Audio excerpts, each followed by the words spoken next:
Paalala sa mga motorista, may paggalaw sa presyo ng oil products. Ayon sa oil companies, 30 centavos ang dagdag sa kada litro ng gasolina. 20 centavos naman sa kerosene.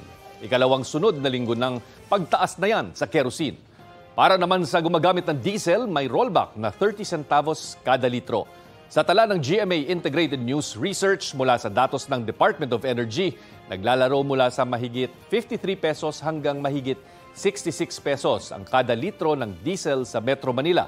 Mahigit 55 hanggang mahigit 75 pesos naman ang gasolina, habang mahigit 71 hanggang 85 pesos ang kada litro ng kerosene. Kapuso, alamin ang maiinit na balita. Bisitahin at mag-subscribe sa GMA Integrated News sa YouTube. Sa mga kapuso abroad, samahan nyo kami sa GMA Pinoy TV at sa www.gmanews.tv.